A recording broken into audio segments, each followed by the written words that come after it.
화제의 인물이었습니다. 네, 어제까지 화제 인물이었습니다. 네, 저 같은 사람이 또 어떻게 뉴스 타볼 줄 누가 알았겠습니까? 예, 진짜. 그래도 전국 9시 뉴스 한번 나와본 사람입니다. 네. 그러면 그 뉴스가 저녁에 나갔지 않습니까? 어쨌든. 네, 9시에요. 메인 뉴스가. 메인 뉴스로 한번 그 다음날 출근하셨어요? 다음날 출근했죠. 그때 반응이 확 오던가요? 죽을 뻔했습니다. 한 새벽 4시까지인가 잠을 못 자겠더라고요. 4시까지 잠 못 자고 출근하고, 끌려가고 근데 막. 이제 지금은 이야기할 수 있지 않습니까? 그때는 네. 좀 그랬는데 어쨌든 나는 뭐 이슈가 생기면 나는 던진다. 사표 던진다. 이런 거 있지 않으셨어요? 그때 당시에는 없었던 것 같아요. 아, 진짜? 막장 그때 당시에는 뭐 준비도 안 됐었고, 네. 뭐 마음가짐도 조금 좀 부족했었던 것 같고요. 네. 근데 뭐 시간이 해결을 해주더라고요. 어느 순간에 이제 제가 좋던 싫던 이런 상황이 벌어졌으면 결정의 순간이 돌아오게 되더라고요. 그러면 이제 그 결정에 따라서 이제 그 다음 리스크들은 감당하는 게 맞다고 생각하거든요. 그렇다 보니까 지금 이렇게 호랭이님과 만날 수 있는 기회도 생기지 않았을까 싶습니다. 네, 그것도 얼굴 드러내고. 네, 맞습니다. 네. 아마 전 직장분들 중에 구독자가 있을 수도 있습니다. 네. 시청하시는 그리고- 분들이 있을 수도, 왜냐면 워낙 큰 조직이었기 때문에 그렇죠. 있을 네. 수도 있지 않을까 네. 싶긴 하네요. 저를 아시는 분도 계시고 이제 모르시는 분도 계실 것 같아서 저희 제 소개를 잠깐 해드리자면 두 아이를 가지고 있단다. 두 아이를 키우고 있는 이제 한 집안의 가장입니다. 저는 일단 직장 다녔었고요. 지금은 이제 투자로 보게 되면 한 6년차 투자자라고 보시면 될 것 같습니다. 자산 규모가 얼마 그렇게 많이 크지 않아서 소액 투자 규모로 지방 많이 투자했고요. 지금은 이제 아파트는 한 30개 정도, 그리고 이제 지산이라든지 이제 토지, 상가, 그리고 이런 쪽으로 지금 스펙트럼을 넓혀가고 있는 투자자 중에 한 명이라고 보시면 될 것 같습니다. 멋지지 않습니까? 저 이런 분들 좋아합니다. 공기업에 있다가 물론 이제 대기업에 있다 나오신 분들, 멋진 활동하신 분들도 많으신데, 특히 저는 이제 공공기관 출신이다 보니까 제가 네, 저도 그렇게 들었습니다. 네, 공기업에서 이렇게 이제 우리 부동산 적폐 쪽으로 척패. 탁 방향을 틀어가지고 네. 이렇게 한 걸음 한 걸음 또 나가시는 걸 보니까 대단한 생각도 들고, 그때 골목대장님하고 같이 술 먹었을 때, 아마 두 번째 술 먹었을 때인가 그랬던 것 같은데, 무피로 막 세팅한 거 막 골목대장님 앞에서 막 네. 몇 개 막 얘기했잖아요. 막 그때 골목대장님 막 짜증내면서 너 혼자 들어가냐고. 너 혼자 다 하냐고. 너 혼자 들어가냐고. 너 혼자 왜 그런 거 다 하냐고. 혼자 다 하냐고, 예. 대장님 좋은 거 더 많이 하셔놓고 본인은 더 많이 하셔놓고 응원해 주시느라고 많이 그렇게 좋게 말씀해 주신 게 아닌가 싶습니다. 현장에서 네네. 지금도 임장 열심히 하시고, 엊그저께도 전세 또 맞추고 오셨죠? 네, 갔는데 아주 그냥 난립니다. 난립니다. 잔잔했었거든요. 네, 맞습니다. 10월 달 이후로는. 네네. 요즘은 좀 어떻게 보시는지, 분위기가 어때요? 이따가 좀 잠깐 좀 설명을 좀 하려고 했었는데요. 예. 12월 달까지는 정말로 소위 말하는 현장에 개미 새끼 한 마리 없었다. 뭐 그런 표현들을 많이 쓰거든요. 딱 굶어 죽게 생겼다. 이제 더 이상 부동산의 상승은 없다. 그게 전국으로 서울 수도권만 뿐만 아니라 전국의 이제 현장 조직까지 다 그런 뜻이 나왔었는데, 딱 1월 1일을 기점으로 해서 이제 거래량이 하나씩 둘씩 이제 발생하기 시작했거든요. 이제 서울 수도권 전체적으로 보게 되면 아직도 좀 미비한 수준이긴 합니다만, 그래도 이제 지방시장을 좀 바라보게 되면 지금 거래량이 어느 정도 터진 것은 사실인 것 같아요. 제가 느끼기에도 그렇고 현장에서도 보기에도 그렇고, 실제로 이제 거래량이 어디서부터 발생하기 시작하냐면 전월세 시장부터 이제 거래가 좀 시작되게 되면서 이게 매매까지 올라오지 않을까 조금 조심스럽긴 합니다만, 지금 이제 전세 거래량이 조금씩 터진 건 사실이고요. 그 다음에 이제 그 시장이 매매로 조금씩 올라오고 있는 것은 지방시장에서 좀 느낍니다. 그리고 이제 저희 발품에서 보시면 중개사님들이 몇 분 계시는데, 예. 현장 의견을 좀 들어보면 이제 아직 흐름이 오지 않은 지역도 있고 아직도 좀 잔잔한 지역도 있겠습니다만 거래가 좀 되고 있다. 예를 들어 시흥이라든지 안산이라든지 송도 일부 지역, 그리고 또 백오신도시 이런 곳들에서 전세 거래량이 지금 터진다는 표현보다는 전세 거래량이 지금 거래가 되고 있다. 그리고 거래가 매매로 이어지고 있는 상황이 조금씩 발전되고 있는 것은 사실인 것 같습니다. 지방하고 조금 온도 차이가 있고, 수도권 안에서도 뭐 시흥, 백오 뭐 이런 쪽하고 또 네. 다 지역마다 조금씩 다르네요. 그런 것 같습니다. 그래서 그 핵심 지역으로 약간씩 이쪽으로 원래대로 치면 이제 강남발 이제 부동산 파동이라고 얘기들을 많이 하지 않습니까? 네. 거기서 한번 쭉 쳐주면서 이제 외곽 지역도로 많이 파지는 반면에, 이번 상승장의 기운은 이제 이번에 좀 소외된 지역들, 그리고 좀 저평가된 지역들, 이런 지역들부터 이제 이렇게 거래량이 좀 터지는 게 아닐까, 그런 식으로 좀 보고 있습니다. 서울 아파트 매매 거래량을 보면 거래량이 터지기 전까지와 안 터지기 전까지는 전부 다 거의 대부분이 규제의 영향을 많이 받았습니다. 예를 들어서 4.1 정책, 9.13 정책, 그리고 7.10 정책, 그리고 12.16, 12.19, 그다음에 공급 정책이 나올 때마다 거래량이 급속도로 감소를 해버렸거든요. 근데 아이러니하게도 그 예를 들어서 9.13 정책하고 12.16 정책, 그러니까 정책이 나올 때는 거래량이 급감합니다. 얼만큼? 한 석 달에서 넉 달 가량은 거의 뭐 그러니까 작년 12월과 비슷하다라고 보시면 될 것 같아요. 그 거래량이 감소하다가 바닥을 찍고 검사하면 다시 오는데 한 예를 들어서 7개월에서 10개월 정도, 11개월 정도 걸렸거든요. 그러니까 거래량이 예를 들어서 9.13 정책에서 12, 16까지 올라오는데 딱 1년 3개월, 1년 2개월 걸렸거든요. 그리고 나머지 4.1 정책이라든지 9.13 그리고 7.10에서 12, 19까지 돌아올 때까지 거의 대부분 6개월에서 7개월 아니면 반등을 다 했어요. 반등을 다 했던 것이 이제 수치적으로 나와 있고요. 이게 또 다 통계청 자료거든요. 통계청에서 나라에서 나오는 자료를 이제 가공해서 보여드리는 것 뿐입니다. 그런데 이번 상승장은 조금 달랐어요. 이번 상승장 예를 들어서 2020년 하반기에 12, 16 정책이 나오고 나서 서울 수도권이 좀 반등하려면 예를 들어서 9월 정도 되면 그러니까 반등하고 나서 6개월에서 8개월 정도 아니면 반등을 다 했었는데 이번 장에서는 조금 길었습니다.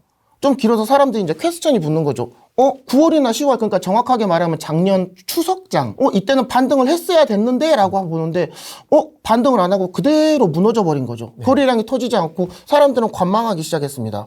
그래서 사람들이 공포감이 쌓였던 것이 작년 12월이었거든요. 맞습니다. 근데 왜 작년 9월이나 10월 때 반등을 못 했을까라고 이제 역추적을 해보니 그때 나왔던 게 이제 가장 컸던 게 이제 대출 규제. 가 아니었을까 싶어요. 그때 규제라고는 안 했는데 규제라고 이제 표현을 안 했는데만 상당히 세게 규제가 나왔거든요. DSR. 예를 들어서 주택담보대출 한 개만 가지고 있으면 그 다음 대출은 안 됩니다. 내가 신용대출 하나만 갖고 있으면 예를 들어서 5천만 원이라든지 1억을 갖고 있으면 그 다음에 대출이 안 되는 거예요. 그 소위 말하는 DSR이라는 그런 표현 뭐 좀 어렵긴 합니다만 저도 좀 하더라고요. 그러고 나니까는 전세자금 대출도 안 나오지?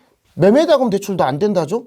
그러면은 또 저기 중도금 대출도 아예 다 막아버렸죠? 그렇다 보니까 사람들의 심리가 그때 한번 무너진 게 아닐까 싶다가 다시 이제 1월 달과 이제 2월 달 이제 봄이 들어와서 다시 대출이 다시 이제 풀렸다라고 표현을 하거든요. 이제 대출을 해주기 시작했어요. 좀 한도가 좀 작고 이제 조건이 좀 부족하긴 합니다만 그래서 다시 좀 거래량이 지금 올라오고 있는 게 아닌가. 라는 생각을 합니다. 그래서 지금 여기 보시면 이제 전국 거래량도 이제 서울 수도권 거래량과 비슷하거든요. 네. 비슷하니까 대출 규제 이후에 통계라는 게 좀 되게 웃깁니다. 이제 통계는 3개월 후행하거든요.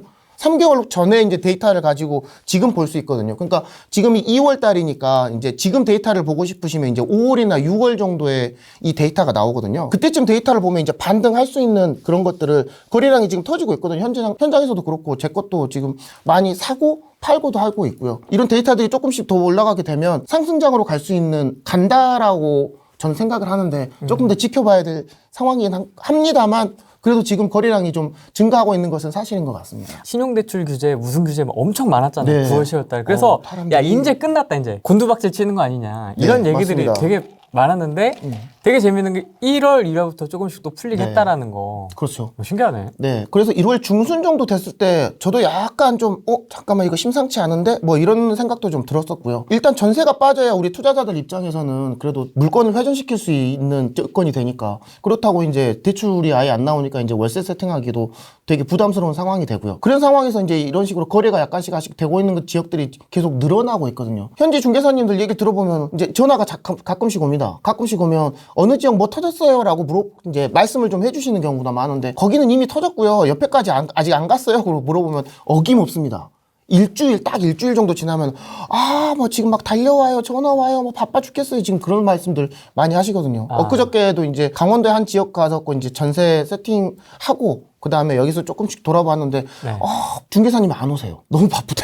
너무 바빠져가지고 오지도 못하시고 막 그러시더라고요. 하여튼 지금 상황은 약간씩 지금 이렇게 좀 그 사람들이 돌기 시작하고 심리가 회복된 것은 본능적으로 좀 느끼는 것 같습니다. 올해 네네. 집값 좀 어떻게 보십니까? 너무 많은 분들이 이제 그 올해 집값 어떻게 될 것이냐라고 이제 물어보신 건데 일단 결론적으로 보면 우상향으로 간다라는 것은 이제 전제적으로 깔고 이제 말씀을 좀 드립니다. 예. 좀 조심스럽긴 한데 서울 시장이 조금 애매합니다. 어떤 면으로 좀 애매하느냐면 작년 같은 경우 2021년 같은 경우에는 이제 서울 시장도 되게 폭등을 많이 하고 좀 가다가 이제 수요층이 좀 많이 갔던데 상반된 의견들이 많은 것 같아요. 예를 들어서 악재와 호재가 되게 상충되는 지역들이 많은 것 같고요. 호재도 많은데 악재도 많다. 예를 들어서 가격은 싼데 사줄 사람들의 부담감들이 높아지는 지역 과 상황이 아닐까 싶거든요. 예를 들어서 강남권 같은 경우에는 지금 어느 정도 보합세를 갖고 있다가 살 사람들도 많이 관망세를 갖고 있는 지역들이 지금 이런 지역들이 계속 많이 나타나고 있거든요.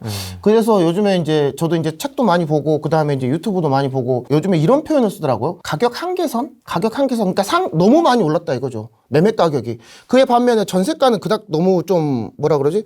좀 그렇게 매매가가 많이 상승할 때 전세가는 그렇게 많이 상승하지 않았거든요. 물론 많이 올랐긴 했지만 전세가가 매매가를 상승하지 않았으면 이 갭이 너무 크다 이거죠. 너무 갭이 커요. 그래서 물량은 없는데 사줄 사람도 있느냐라고 좀 생각을 해볼 필요성이 있거든요. 그러니까 매매에서 내가 그 물량이 없어서 하라고는 하진 않을 것이다. 그거는 이제 저도 동감하는데 상승으로 갈 것이냐에 대해서는 조금 좀 의문인 것 같아요. 예를 들어서 이렇게 생각하시면 될 것 같아요. 매물도 없는데 살 사람도 없는 거예요. 그러면 누가 이걸 사주냐 이거죠. 그럴 때 됐을 때는 가장 중요한 게 이제 매정 개발하고 그 다음에 이제 대출 규제, 그 다음에 심리인데 이 세 가지 조건들이 서울시장에서 어떻게 반영할 것이냐에 대해서 조금 의문이 있는 것 같아요. 그런데 이 심리 같은 것도 어느 정도 되면은 사람들이 한 번에 이렇게 그 같이 따라가는 심리가 있거든요. 그래서 대출 규제도 어느 정도까지 좀 폭발할 거 될 것 같고요. 그 다음에 대선 주자들이 얘기하시는 그런 그 양도세, 중과세 조금 풀어준다. 그리고 어떤 기회를 주겠다. 이런 것들이 어느 정도 맞아 떨어진다면 전 서울시장은 그래도 반등하지 않을까라고 생각하고요. 두 번째 이제 지방시장 같은 경우에는 저는 95% 일부 지역 이제 대구하고 이제 그 전남 지역에 이렇게 물량이 많은 지역들이 있거든요. 그런 지역들 이제 특수한 지역을 제외하고는 저는 상승장으로 간다. 라고 95% 약간 그래도 5%는 좀 남겨놔야 될 것 같아서 95% 정도는 저는 상승한다고 생각합니다. 상승하지 않을 이유보다 상승할 이유가 훨씬 많아요. 저는 그렇게 생각합니다. 첫째로 물량이 없고요. 절대 가격이 싼 지역들이 되게 많습니다. 그래서 저는 계속 이렇게 투자를 계속 이어갈 생각이고요. 지금도 계속 이렇게 한다고 생각합니다. 금리에 대한 질문 받는 경우는 없으세요? 금리라는 표현보다는 이제 유동성이라는 표현을 좀 많이 쓰시더라고요. 네. 그래서 저는 두 가지 관점이 있는데 첫 번째는 이제 금리가 올라가게 되면 예를 들어서 이제 사람들이 이제 대출 규제에서 실수요자 같은 경우에는 이자 부담이라든지 그리고 대출을 받기 전에 잠깐만 내가 이거 버틸 수 있나라는 그런 심리적인 부분 두 가지가 있거든요. 첫 번째에서 이제 대출을 받았을 때 내가 버틸 수 있냐라고 봤을 때는 지금 뭐 2%대, 3%대 왔고 지금 금리가 4%대 이제 대출을 받았을 때 4% 정도 된다고 하는데 투자자 입장에서는 5%건 6%건 대출 금리보다는 한도가 중요하거든요. 대출 얼마 받아가지고 내가 이걸 갖고 가서 투자할 수 있느냐, 즉 버틸 수 있느냐가 중요한데 투자자들 의견을 봐도 그렇게 신경 쓰시는 분이 많지 않은 것 같아요. 많지 않아요. 저도 그렇고. 그리고 두 번째로 이제 심리 부분에도 봤을 때는 저도 이제 6년차 투자자다 보니까 이제 그 기존에 이제 IMF라든지 이제 2020년도 들어오기 전에 이제 하락장을 겪어보신 분들에 대해서 나는 대출 금리 8%도 써봤어. 그때도 상승장이었고 이제도 상승장이야. 금리 그렇게 규제하지 않아라고 말씀하시는 분이 계시거든요. 어디서 나오는 근자감이지라고 묻고봤는데 얘기를 들어보니까 그런 거예요. 금리가 이제 상승했을 때도 상승장으로 가던 경우가 거의 3번 정도 있었다라고 하더라고요. 그래서 금리가 영향을 줄 것은 사실이나 그게 대세에 영향을 줄진 않을 것이다라는 게 저의 생각입니다. 되게 공감이 되는 게 다주택자 우리 적폐들은 한도가 중요하지. 맞습니다. 금리 뭐 2, 3% 왔다 갔다 하는 거는 네. 사실 중요하지 않거든요. 맞습니다. 내가 얼만큼 땡길 수 있느냐가 사실 그럼요. 중요한 거지. 그렇죠. 그래서 열등감에 땡기고 그 다음에 그냥 버티기의 작전이 요즘에는 되게 중요한 것 같아요. 퇴사를 하셨는데 네네. 그러면 그런 대출이나 이런 건 어떻게 교통 정리를 하셨어요? 퇴직할 때 이제 좋은 질문이신데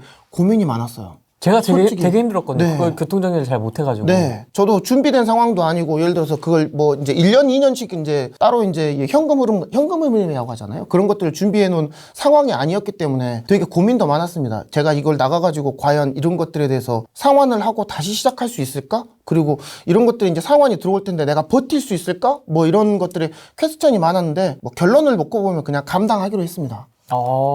감당하고 어차피 이제 모든 것은 장단점이 있는 것 같아요. 회사에 계속 남아 있었으면 후랭이님 말씀처럼 그런 안정적이고 대출을 유지할 수 있는 장점이 있는 반면에 또 이렇게 나와가지고 후랭이님도 못 보고 이렇게 자유롭게 내 투자를 더 확장시킬 수 있는 기회는 버려야 되겠죠. 그러면 반대로 들어와가지고 내가 신용대출 요거 받은 거하고 이런 건 내가 상환해야 되는데 잠깐만. 그것 때문에 내 인생에서 이제 15년 남았었거든요. 15년 다녔었고. 원래 다녔었다면 제가 또 진급 대상자였어요. 그래가지고 과장님에서 그 위로 네, 차장님? 그것도- 뭐 네, 이런 거. 그래가지고 또 프로젝트도 되게 잘 돼 있었었고, 그러니까 그런 것들을 버리면서 내가 이게 나왔어야 되냐가 이제 결정의 요소였는데요. 이제 감당하기로 했습니다. 그리고 또 그 정도 능력도 되고요. 뭐 요즘 세상 사람들이 다 그러더라고요. 이제 웬간한 이제 쌍승장이어서 사람들이 다 10억씩은 갖고 있더라고요. 저는 없습니다. 저는 없는데 이제 그거까지는 아닙니다만 이제 그 정도 대출을 좀 버틸 수 있는 정도 한 2, 3년 정도 더 법인에서 이제 그 테크닉 정도로 6개월 안에 제가 이거를 조건을 준비해서 나올 상황은 아니었지만 앞으로 한 1년이나 2년 정도 더 이 상태에서 조금만 더 가져가게 되면 그 대출보다 조금 더 상회할 수 있는 기회가 많기에 좀 감당하려고 합니다.